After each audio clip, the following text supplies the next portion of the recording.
Next, the 92-kilogram plus operators formerly known as super heavyweights. This an all-America's affair between boxers from Ecuador and Cuba. Red corner representing Ecuador, Congo Shellas, Gerlon Gilmore. So here comes 23-year-old Gerlon Gilmore, Congo, from CUB in Ecuador. And the boxer in His opponent, 21-year-old Fernando Alejandro Arzola Lopez, the reigning World Championship silver medalist.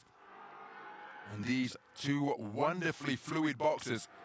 And in super heavyweight terms, yes, I did say it. I know we're using numerical weight classes as we see the judges from Sri Lanka, France, Uzbekistan, Australia, and Chinese Taipei. But in super heavyweight terms, these two young men are practically babies. Arzola, just 21 years of age. Mr. Sergei Krutasov is our referee. And Congo, just 23 years old. So there is the reigning World Championship silver medalist as we take a look at the route of progression for Gerlon Congo from Ecuador.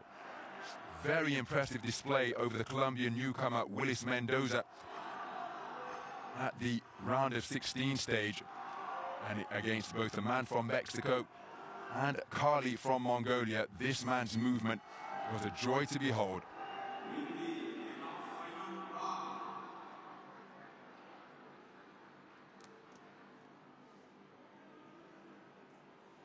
So final instructions, and you can see the difference in stature between these two super heavyweights. So no prizes for guessing the tactics here as we prepare for this 92-kilogram plus quarter-final, the winner through to the Olympic Games. And we are underway, 3 3-minute rounds in the 92-kilogram plus division. The boxer wearing blue, who's immediately getting to work with a sharp-shooting jab, is Fernando Arzola, 21 years of age, the reigning World Championship silver medalist, took a Pan Am Games bronze at the multi-sport extravaganza in Santiago in Chile in the autumn of last year, but only 2 places up for grabs from that continental event. And that is why he finds himself here in his 3rd attempt to qualify for the Olympics, having been bested in the 2nd preliminary round of the 1st Global Olympic qualification event in Busto Arsizio. As for Gerlon Congo, he too has competed at the last couple of editions of the World Championships, quarter-finalist in 2021 in Belgrade, where he was bested by the eventual champion, the compact Mark Petrovsky of Russia, at the quarter-final stage. But again, he's got to try and find a way inside that long, lengthy jab there. Congo drops down and scores with a good jab to the body of his own. Arzola snakes out his lead left once again. He possesses so much variety on that stick. Really relaxed there from Arzola, popping out his jab. The defenses with the gloves from Arzola to parry and block and fend off the shots that are incoming, and then that snaking jab getting in between the defenses of Congo. Congo with a good overhand right, and it just stiffened the legs of Arzola. Got his boxing stance back beneath him now. But Congo, really explosive legs, able to close the distance in a flash. When he did so, there he's looking for the same shot once again, but Arzola's radar was true on that occasion, and he was able to avoid the incoming fire. This is a really cagey first round from both fighters, just trying to establish the jab.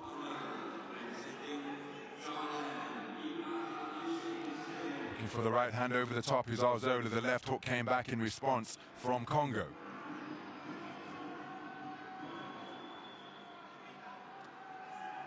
So each man looking to draw that lead that they can work off and counter. You see Arzola attempted a jab to the head. Congo responded immediately with a jab to the body. It's a long, lean torso at which to aim for Congo. Right hand lead short to the mark from Arzola. Left-right combination getting through for Congo. Oh, flashing left hook, right hand, and it caused Arzola to become disorganized near the red corner. He leaned way back over the top rope and then used that catapulting effect to claim his man as he entered the ring. Wonderful phase of attack from Congo, his best success of the round. A really good punch there from Congo. I think that woke up Arzola in blue. Arzola does have that habit because he's often a taller boxer in his super heavyweight division of leaning back, but when his back touched the ropes there was nowhere else to go, and so when the follow-up shot came, it just exacerbated and amplified its effect and sent him way back over the top rope. And Gilmar, perhaps because Gilmar Congo, because of that success in the closing stages, taking it on a 4-1 split. And I think the Cuban coaches just saying, listen, you've got a brilliant jab, why aren't we seeing it? Because I'm surprised at how little he used his lead left hand during the course of that opening round.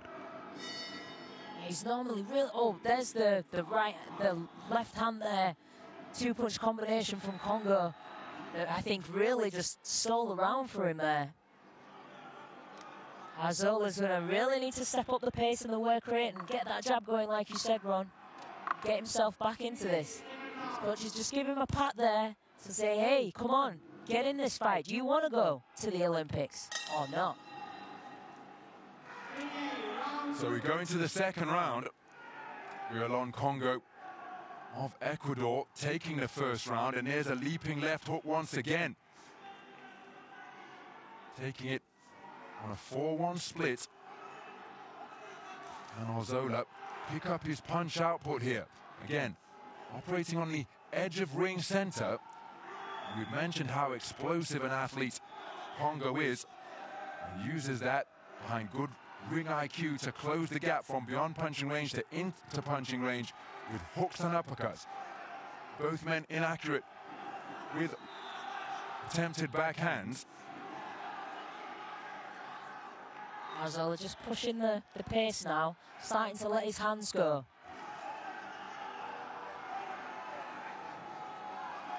So a minute gone in this second round, but Arzola continuing to wait.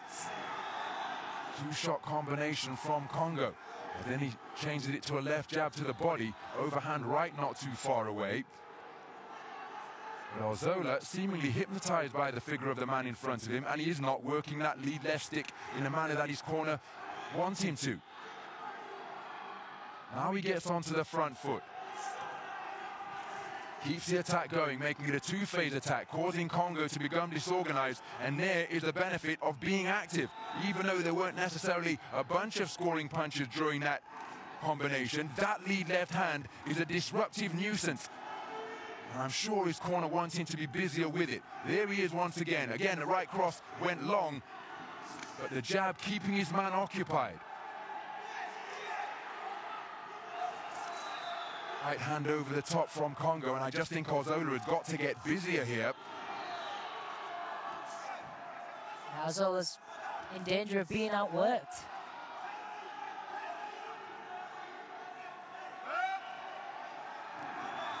So 2 minutes and change gone in this second round. Counter overhand right, not too far away from Congo after Arzola missed with his lead left jab. It's good to see his jab being used. Right hand wasn't fully committed to by Arzola. As Congo disengaging beyond punching range and going walkabout. Right hand not too far away from Arzola. Congo seeks to counter with the same shot. Remember, Arzola only 21 years of age, but this a golden opportunity to qualify for the Olympic Games. Now he's trying to get on the front foot and get a little bit busier. Good left hand to the body slung in by Arzola, as Congo's spoken to about punching incorrectly with the inside of the glove. Good right cross to the body from Arzola. And then a left jab, which is countered by a left jab from Congo. Well, all smiles between the two on that sporting touch of gloves to end the round. Remember, this man took the first on a 4-1 split. So Arzola busier. But you see, Congo has taken the second round, and the distribution of scores means that he's in a commanding position, leading 20 points to 18 for 3 of the 5 judges. Quite simply, in this weight class, the man in blue needs a knockout. Yeah, Arzola just didn't come to life the way we've seen him fight through this tournament. You just see a combo there, and I think that might be his best combo of the round. But Congo has worked really, really hard, getting his shots off, getting himself into range. Hasn't shown any respect whatsoever to his man in blue, Arzola. Arzola needs a knockout now. So we're going to the third and final round of this 92 kilogram plus quarterfinal. The winner will be going through to the Paris Olympic Games next month. And this is a completely contrasting performance from what we saw yesterday from Fernando Arzola, where he was fluid, where he was active behind straight punches like that, going in search of the 1-2 combination. Now, of course, his opponent, Gerlon Congo, will have something to do with that. And he did have success early. And there's a left hand, which sends him down to the canvas. It's been ruled a slip because it landed with the inside of the glove. But it was certainly leather on target from Congo. A left hook, uncoiled, landing with the inside of the glove and the wrist. And that is why the referee has ruled it a slip. But ask Arzola, because he certainly felt that shot and it scrambled his coordination. Now that was a power slap from Congo to send Arzola to the floor. Now Arzola looking to get onto the front foot. But to Nicola Adams' point, I just wonder whether he was hurt in the first round, and indeed by that illegal shot with the inside of the glove from the left hook of Congo. Because the punch output, especially when you consider what's at stake, it just hasn't been what we associate with Arzola at his best. And of course, that all part of the arc of experience, being able to produce on the biggest stages. Their left-right combination not too far away. And Arzola, of course, podium finisher in global competition from the World Championships in Uzbekistan last year. There's a good combination to the body, followed by a right hand over the top. Congo claiming his man and preventing him from working. Arzola spoken to about leading with the elbow. Congo stealing a glance to his corner. He and they will know. Now there is a chopping combination on the inside, but I think it's straight into rabbit punch territory, and that is why that hasn't been ruled a knockdown and instead has been called a slip. Right uppercut dug in on the inside from Congo on the resumption. Remember, at this weight class, more than any other, a single shot can turn everything that has gone before on its head. And Congo just gives the impression of a man who's feeling the pace here now, clinging on desperately rather than working to pile up the points. Where he's flexing that shot right shoulder. I wonder whether he sustained an injury. So Arzola finally looking to go through the gears, but he shouldn't be accepting the clinch here because of the context of the contest. And again, Congo content to kill the clock. And we have to point out that these are two young super heavyweights. There's a cracking left-right combination, and I think it's brought about a standing count.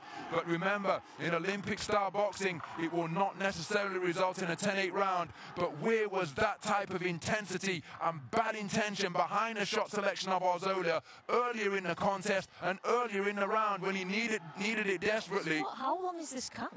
An 8 count, the bell has sounded, or there it is. And it's a contest fought in magnificent spirit. But I don't think Fernando Alejandro Arzola has done enough there.